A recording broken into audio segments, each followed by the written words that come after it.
Assalamualaikum warahmatullahi wabarakatuh. Kami dari kelompok 2 akan menjelaskan tentang landasan hukum, aturan, dan mekanisme penyelenggaraan PAUD. Landasan hukum penyelenggaraan PAUD. 1. Landasan filosofis. Kurikulum 2013 PAUD dikembangkan dengan sejumlah landasan filosofis yang memberikan dasar bagi pengembangan seluruh potensi anak agar menjadi manusia Indonesia yang berkualitas maju. Yang kedua, landasan sosiologis. Kurikulum 2013 PAUD dikembangkan sesuai dengan tuntutan dan norma-norma yang berlaku pada masyarakat dan lingkungan setempat.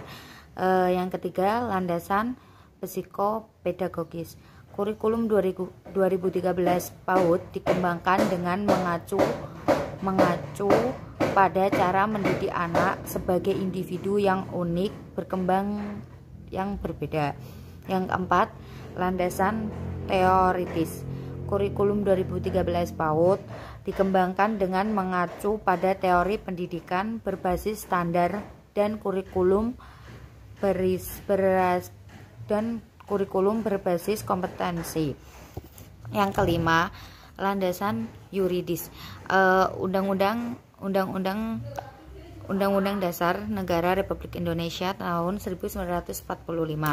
Yang kedua, Undang-Undang Nomor 20 Tahun 2003 tentang Sistem Pendidikan Nasional. Yang ketiga, Undang-Undang Nomor 17 Tahun 2005 tentang Rencana Pembangunan Jangka Panjang. Yang keempat, Peraturan Pemerintah Nomor 19 Tahun 2005 tentang Standar Nasional Pendidikan. Yang kelima, Peraturan Presiden Nomor 60 Tahun 2013 tentang pengembangan anak usia dini holistik dan integratif. Selanjutnya, aturan penyelenggaraan. Saya akan menjelaskan tentang aturan penyelenggaraan PAUD. Penyelenggaraan PAUD diatur dalam Permendikbud Nomor 84 Tahun 2014 tentang pendirian Satuan Pendidikan Anak Usia Dini. Pendirian PAUD dapat dilakukan oleh pemerintah kabupaten atau kota, pemerintah desa, orang perseorangan, kelompok orang atau organisasi, dan juga badan hukum seperti yayasan, PT, dan lain sebagainya. Untuk mendirikan sebuah PAUD, kita perlu untuk memenuhi syarat-syaratnya.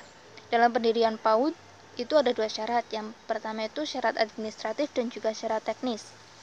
Syarat administratifnya yaitu yang pertama, fotokopi identitas pendiri seperti KTP ataupun KK. Yang kedua, yaitu surat keterangan domisili dari kepala desa atau lurah. Yang ketiga, yaitu susunan pengurus dan juga rincian tugasnya. Untuk persyaratan teknisnya sendiri, yang pertama kita harus melampirkan hasil penilaian kelayakan. Yang kedua yaitu rencana induk pengembangan atau RIP.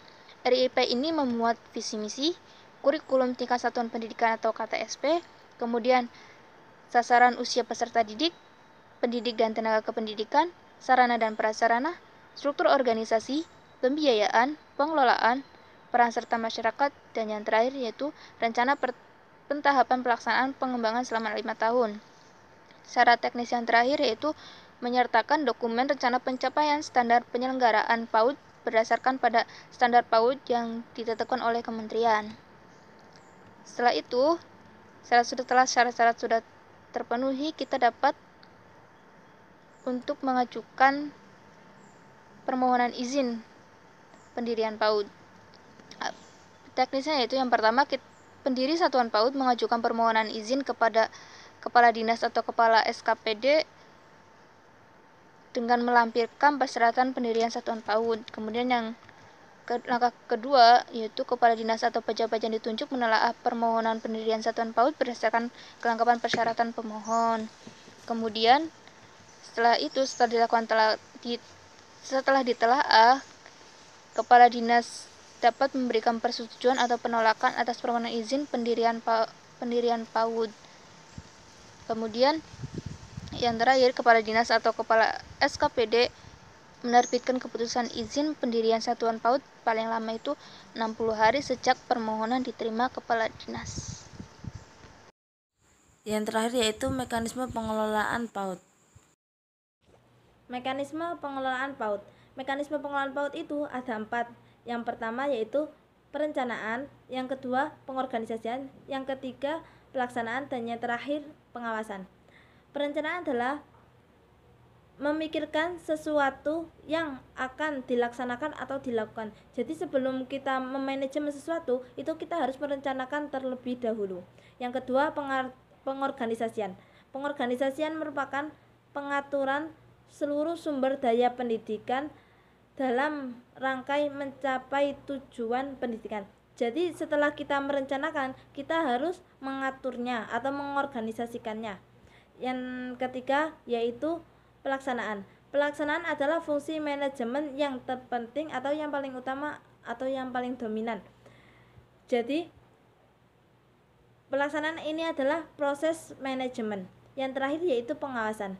Pengawasan adalah salah satu kunci keberhasilan dari sebuah manajemen, karena pengawasan ini adalah yang memonitoring sebuah kegiatan-kegiatan. Cukup sekian dari kelompok kami. Terima kasih.